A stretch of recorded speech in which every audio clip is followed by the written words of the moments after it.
Capítulo 20. De volta ao vale. O vale, para onde o rei do amor as havia levado agora, era o mais belo entre os picos dos lugares altos. Toda essa região consistia em tranquilos jardins, pomares e vinhas.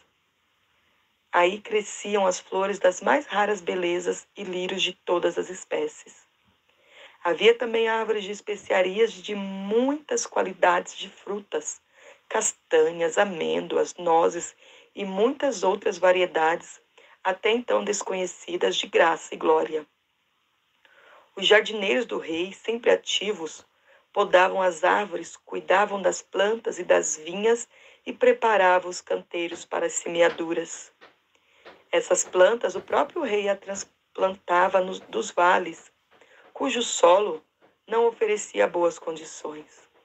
Para aquela região acima, onde elas podiam crescer e florescer, a fim de embelezarem outras partes do reino do amor, pelas quais elas passavam. Eles tiveram muitos dias agradáveis, vendo os jardineiros trabalhar sob a graciosa supervisão do próprio rei e acompanhando-o enquanto ele andava pelas vinhas, ensinando e aconselhando os vinhateiros. Um dia, entretanto, Graça e Glória, com suas 2 servas, andando por ali, chegaram a um lugar de onde podia ver direto os lugares baixos bem distantes. Enquanto observavam, avistaram um grande vale verde entre 2 cadeias de montanhas, por onde circulava um rio brilhante como um fio de luz. Aqui e ali manchas marrons ou vermelhas pareciam indicar vilas ou aldeias e habitações cercadas de árvores e jardins. De repente, Graça e Glória soltou um pequeno grito, pois havia reconhecido o lugar. Ela contemplava o próprio Vale da Humilhação, o lugar em que havia morado em miséria por tanto tempo e onde recebera o chamado do pastor para os lugares altos.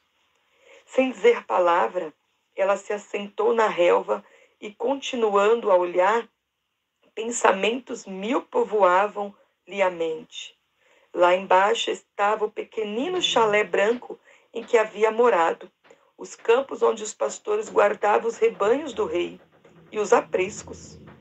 Havia o rio onde os rebanhos iam beber e onde ela havia encontrado o pastor pela primeira vez. Naquele vale viviam todos os seus colegas de trabalho e os amigos no meio das quais ela havia morado e desfrutado relativa camaradagem. Outras pessoas que ela havia conhecido estavam lá também.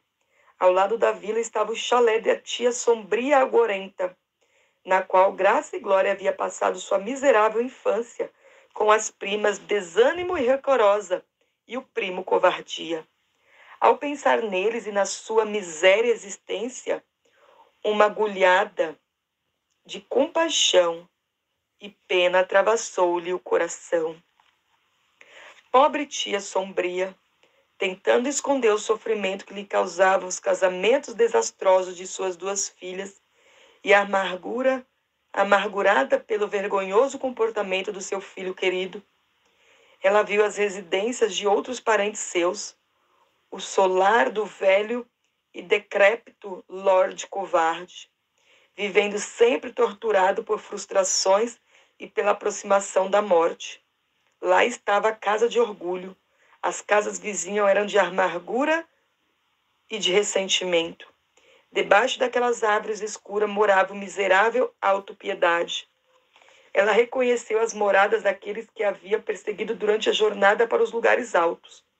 Ao redor havia ainda as casas de outros habitantes do vale, pessoas que odiavam, desprezavam e rejeitavam o pastor. Enquanto Graça e Glória se assentavam olhando para o vale, lágrimas lhe vieram aos olhos e seu coração pulsou de dor. Aliás, 2 sensações completamente esquecidas nos lugares altos. De repente, ela descobriu que seus sentimentos com respeito à sua família, aos que moravam no vale, tinham sofrido completa transformação. Ela os via agora por um novo prisma. Antes ela pensava neles como horríveis inimigos. Agora ela os via como seres infelizes, como ela própria o fora. Eles eram atormentados por seus diferentes e insistentes pecados e naturezas más, como havia ela sido devida à sua natureza medrosa. Eles eram escravos de suas tendências, de onde lhes vinham os nomes. Quanto mais horríveis os defeitos que os caracterizavam, e quanto maior miséria suportavam, pensava ela, tanto maior deveria ser a nossa compaixão.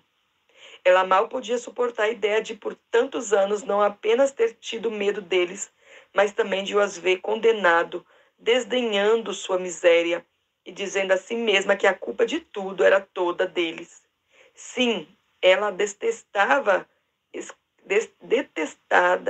escrava do medo, a grande medrosa, os havia na verdade desprezado pelas coisas que o deixavam tão infelizes e horríveis, quando ela mesma era igualmente infeliz e escrava. Em vez de revelar sentimento de companheirismo e compaixão, e desejo apaixonante de que fossem transformados das coisas que os transtornavam tão detestáveis, como o orgulho, o ressentimento e a amargura, ela simplesmente o havia rejeitado e desprezado. Ao pensar nisso, virou-se para alegria e paz, assentadas ao lado, e clamou desesperada: Nada podemos fazer por aqueles lá do vale? Deve minha tia sombria ser deixada sem socorro, e as pobres rancorosas e desânimo também? E que dizer dos primos que nos seguiram longe na direção dos lugares altos, tentando fazer-nos voltar atrás? Se o pastor pôde libertar-me a mim, graça e glória, de todos os meus temores e pecados, não poderia ele libertá-los também dos males que os atormentam? Sim, disse a alegria que antes havia sido tristeza. Se ele pôde transformar tristeza em alegria, sofrimento em paz e grande medrosa em graça e glória, como podemos duvidar de que ele possa transformar orgulho, amargura, ressentimento e autopiedade também, se eles os aceitarem e os seguirem?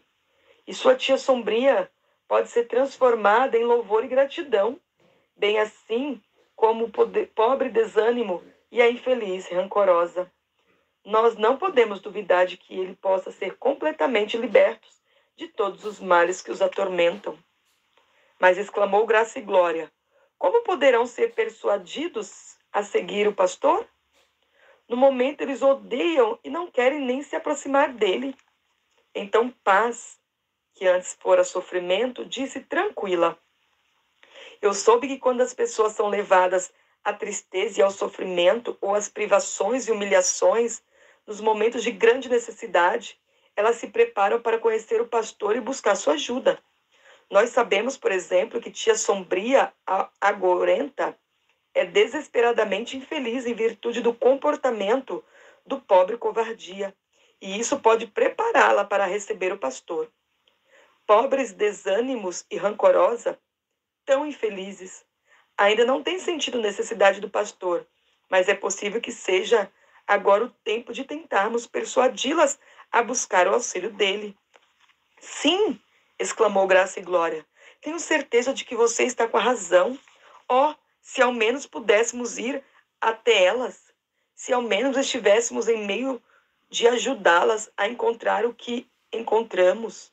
Naquele momento, ali ao lado delas, soou a voz do rei. Ele chegou, assentou-se e, olhando também para o vale lá embaixo, disse gentilmente a Graça e Glória: ó tu que habita nos jardins, meus companheiros te ouvem atentos. Faze-me ouvir a tua voz. Cantares 8:13. Graça e Glória virou-se para ele e colocou a mão no seu braço. Meu senhor, disse, estávamos falando sobre o povo que mora no Vale da Humilhação. Eles são meus parentes, sabes bem, todos eles. São grandemente desventurados e miseráveis. Que poderemos fazer por eles, meu senhor? Eles nada conhecem sobre a alegria dos lugares altos e do reino do amor. Ah, a minha pobre tia sombria, agourenta. Eu morei com ela durante longo tempo e sei o quanto ela é infeliz. Eu a conheço, disse o rei. É uma mulher muitíssimo infeliz. E a sua filha Desânimo, continuou Graça e Glória, olhando para ele atentamente enquanto falava. Ela se casou com um covarde, o filho do Lorde Covarde, muito rico, mas muito mais velho do que ela. Ele é uma criatura miseravelmente desgraçada e egoísta. Eu creio que Desânimo nunca teve um momento de paz desde que se casou. Comentava-se no vale, antes de eu sair de lá, que ele tencionava abandoná-la. E ele fez isso, respondeu o rei. Ela voltou para o chalé da mãe, completamente desiludida e com o coração partido. Ainda há sua irmã rancorosa. Pobre, pobre alma. Sua língua ferina fez muitos inimigos e a afastou dos amigos. Ela se casou com timidez e são desesperadamente pobres. Moram em pequeno quarto alugado na casa de meu primo Amargura. Não posso suportar o fato de viverem em tão tristes condições enquanto moro aqui no reino do amor. Eles são infelizes, por certo, disse o rei, mais benigno e mais gentil que antes. Acabam de perder a filhinha, a qual a pobre rancorosa esperava que lhe fosse um conforto nas tristes circunstâncias. E então continuou Graça e Glória hesitante. Ao seu irmão covardia. Ela baixou o olhar, fez uma pausa, então continuou rapidamente. É o membro mais infeliz de toda a família. Ele tem partido o coração da mãe. Nenhuma de suas irmãs conversa mais com ele, que vive vagando pelo vale, odiado por todos. Eu o conheço, replicou o rei gravemente, mas com ar de riso. Eu o conheço bem. Você não exagera quando fala sobre sua desventura. Muitas vezes tenho sido forçado a intervir e puni-lo, tentando corrigir suas manias de valentão. Mas, apesar de eu haver castigado severamente, eu não o entreguei à morte. Não, não! Gritou Graça e Glória implorando. Nunca faças isso, meu senhor. Oh, eu te peço. Descobre algum meio de salvá-lo e libertá-lo de si mesmo, como me libertastes a mim. Ele não respondeu de imediato, mas olhou para ela com temão, mas o brilhante feliz, o semblante feliz. Depois disse: eu estou mais do que ansioso por fazer o que você me sugere. Mas Graça e Glória, essas almas infelizes sobre as quais acabamos de falar, não me permitem entrar em suas casas, e nem mesmo consentem que eu lhes fale. Eu preciso de uma voz que fale por mim, persuadindo-os a permitir que eu os ajude. Sei o que queres dizer. Nós iremos lá embaixo contigo, falaremos com eles e mostraremos o que tens feito por nós e o que queres e pode fazer por eles. Você acha que eles ouvirão? Perguntou sorrindo e muito gentil. Não, não acho que será fácil, pelo menos no começo. Eu não teria forças para fazer que me ouçam, pois nunca me comportei de modo gentil com eles. Mas tu me ensinarás o que devo dizer. Tu me ensinarás e eu falarei por ti. Ó meu Senhor, apressemo-nos e desçamos. Enquanto eles virem o que fizeste por mim, quando virem paz e alegria, eu penso que no final vão desejar tua ajuda também, em virtude de terem enganado a teu respeito e de terem convencido de que tu não lhes pode fazer bem algum, eles te resistem e rejeitam a tua ajuda. Mas nós trabalharemos com eles, especialmente agora, meu Senhor, quando eles estão tão infelizes e tão desprezados pelos demais. Sua grande miséria, solidão e tristeza tornam-nos desejosos de ouvir as novas da tua graça e do teu desejo de salvá-los. É verdade, concordou. E assim mesmo que eu penso. Esta é, por certo, a ocasião mais propícia para descermos lá e tentarmos ajudá-los. Ele se pés em pé enquanto falava. Ela também se levantou e os quatro permaneceram alegres e radiantes à beira dos lugares altos, prontos para descer ao vale de novo. Então Graça e Glória viu que a grande queda d'água quase junto deles desfia para o vale também, com o alegre e tumultuoso som das muitas águas, cantando enquanto saltavam sobre as rochas. De repente ela entendeu. Ela estava contemplando uma gloriosa e maravilhosa verdade, uma grande multidão que nenhum homem podia contar. Como ela própria, trazida pelo rei ao reino do amor e aos lugares altos, e que, dispondo de suas vidas em alegre abandono, desfiam com ele para os tristes e desolados lugares lá embaixo, a fim de repartir com os outros a vida que havia recebido.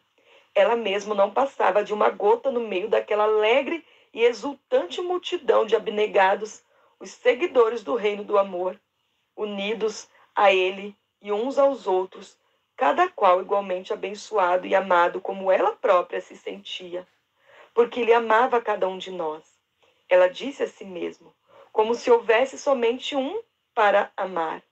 O pensamento de se aliar à grande cascata de muitas águas encheu seu coração de êxtase e de arrebatadora alegria, além do poder de expressão. Ela também, afinal, iria com eles, em completo abandono de si mesma, pronto a se dar. Ele me trouxe às alturas, justamente para isso. Cochichou consigo mesma, e então olhou para ele e assentiu. Ele começou a saltar de rocha em rocha, descendo a montanha na frente delas. Escolhia sempre os lugares pelos quais ela poderia segui-lo com segurança, pois os pés delas ainda eram inexperientes. Atrás dele iam Graça e Glória, tendo alegria e paz ao lado, e saltando como as águas, cantando, saltavam ao lado delas. Elas misturaram suas vozes com a alegre música das muitas águas, entoando seu próprio cântico individual. Apressa-te, amado, sê como cervo, nas montanhas docemente perfumadas, e eu a ti nos lugares altos onde estás, com pés de corça seguirei. Tão próximo como após o cervo vai a corça, assim aonde fores, certamente irei. Esse fora talvez o último verso do Cântico dos Cânticos, escrito por Salomão, mas para graça e glória era o começo de uma nova e completa canção. Louvado seja Deus! Aqui terminamos o livro Pés como os da Corça nos Lugares Altos, uma alegoria da jornada dos filhos de Deus que desejam viver nos lugares altos. Um livro de Hannah Runard. E você, já foi transformada pelo Rei? Já chegou até o reino do amor?